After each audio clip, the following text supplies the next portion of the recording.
It's your girl Destiny Austin, and we are back with another episode of Destiny's Diary. Today, this is going to be a threefer. We're going to be discussing three different topics. One, we're going to be discussing my 1 year lock anniversary. It has been 1 year since I decided to lock my hair, and I'm super excited. This month makes 1 year, so it's my what they call your lock anniversary. So we're going to talk about that, and then we're also going to talk about I am 29 weeks pregnant, going on 30 weeks pregnant. So I've got a lot of stuff to kind of fill you guys in on.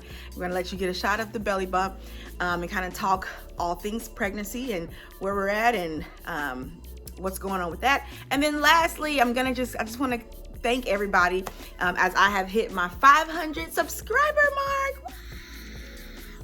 I have 500 subscribers, and I am super excited about that. So I just want to take some time to just thank you all for subscribing and enjoying my content and actually watching and like the whole nine. So before we get started, do not forget to like, comment, and subscribe. Click that subscribe button that's going to be to the right of your screen, and don't forget to hit your notification bell so you get all your updates about every time I post. Okay guys, thank you all so much for watching. Let's get into it. So guys, again, like I said, the first part is going to be talking about my lock-iversary. I locked my hair. The day I went was June 26th of 2020. And yeah, I have been wanting to lock for a while. For a while, I always had braids. If you know me, I pretty much never ever wore my real hair out. And I always had braids in my hair because I hate the maintenance of like natural hair, like with the washing it and then it's nappy and then you got to blow dry, like all that. I'm extremely tender-headed, so I just always stayed in braids. So I've been wanting to lock, but I don't know why I did it. It's not that I wasn't confident or whatever, I just didn't. So last year I decided I was gonna do the lock extensions. I had seen a couple people like lock their hair and then put the extensions in to help with the length. I was gonna do that, and I tried it, and it just did not look right at all. It just didn't look natural. It just didn't like it. So I literally cut those out and just decided to lock my hair. And I found my locticianist, which is Nicole from Inspired Naturals in Nashville, Tennessee. And she locked my hair, and we started the lock journey. They've matured. They've gotten thicker. They're just great. I love them. Obviously right now while I'm pregnant, my face is a lot fatter. So sometimes I can feel a little insecure with them being so short because my face is so fat. But outside of being pregnant, I absolutely love them. I absolutely love them. The length, they've grown a lot. I can do more with them now. I can do more styles. I'm just loving my lock journey. So I just want to wish myself a happy 1 year anniversary for my lock journey. My mom is still on the journey with me, and my grandmother is still on the journey with me. So we're gonna do some pictures. I think my mom's anniversary is in July, and then my grandmother's is in September, I believe. So we're gonna do some pictures together, 3 generations of locking it up, and we are loving it. Next, I'm gonna go ahead and talk about my 500 subscribers, and then I'll do my pregnancy update last because I have more information to talk about with that. But I just want to thank everybody who has subscribed, guys. 500 is a nice round number, and I know I've got a long way to go before 500 probably to some people is like nothing, but for me, it's a huge accomplishment because I remember last year when I decided to start back my channel. I started my channel, I believe, in 2016, and I was going really strong, and I had a lot of momentum. And then you get in your head and you start worrying about the views, you start worrying about the likes, you start worrying about the shares, you start worrying about the subscribers and the numbers and all this stuff, and it discouraged me a lot, and so I stopped for a season, along with some other things that were going on. We were selling our house, buying a new house, and it was just a lot going on with all that. So I ended up stopping filming for a while. So I started back last year. I made the decision to start back filming last year, and I remember by the end of 2020, I wanted to hit 400 subscribers, and I reached my subscriber goal by the end of 2020. And I didn't really have one in my mind set for this year because I'm trying not to get caught up in all that, just enjoying filming as I choose to and post the content as I choose to and just share authentically.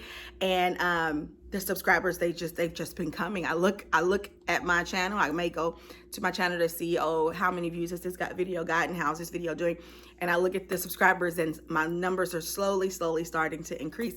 So I'm really excited about that. So I just want to thank everybody who has subscribed. I really love the community of moms that I have. We support each other so greatly, and I love that you all entrust me to ask me questions and take my advice, and you know that we're on this journey together. Like, we're from one mom to another mom. We're all trying to figure this whole thing out, and it's just it's fun to be able to interact with other moms all around the world, people who you don't even know, and we all have this one thing in common, that we're either trying to get pregnant, we're trying to raise kids, we're trying to, you know, figure this whole mom thing out, and we can find strength within one another. So I'm really excited about that community, and I just thank you all again for watching and subscribing. If you know anybody that's looking for a new channel to watch, tell them to subscribe to Destiny's Diary. I discuss all things mom, marriage, music, interior design, the whole nine. So I try to do it all. I try to have a large scale of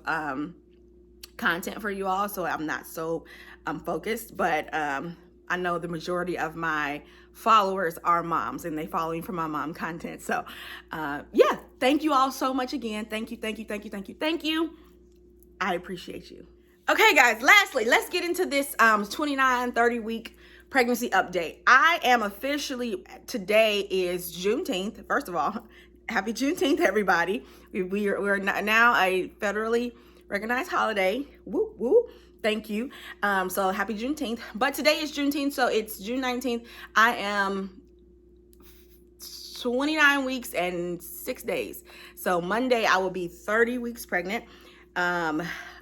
A lot has been going on, guys, with the pregnancy. I am very tired.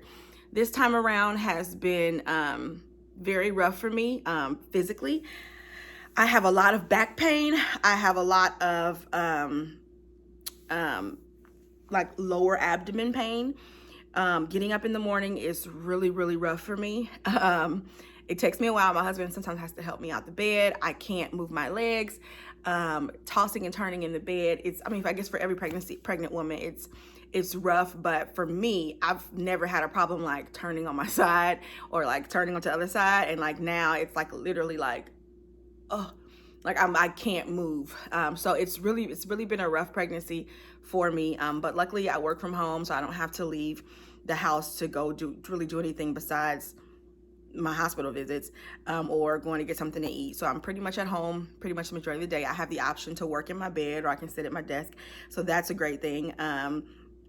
So yeah, this pregnancy, so up until this point it was smooth in the beginning. I didn't have the morning sickness, which I believe I've told you all that. Didn't have the morning sickness, but now we're in trimester 3 and it is definitely getting tougher. So with my doctors, we have discussed bed rest, possibly just because of all the pain that I'm in.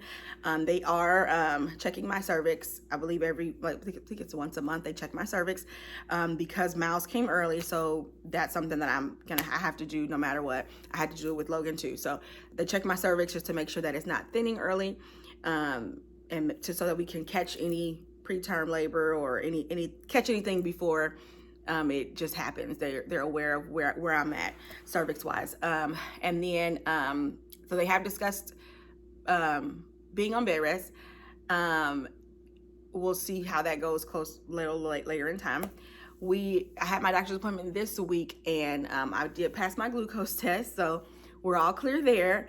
I had my whooping cough shot, and we are now talking in discussions about me getting my tubes tied. From what they told me, they don't tie them anymore. They just remove them, which I'm cool with. I really don't care. I just don't want to have any more kids. So I told them, I talked to my doctor about it, and basically she said if I have a vaginal, because of Myles, I actually had a C-section with Myles.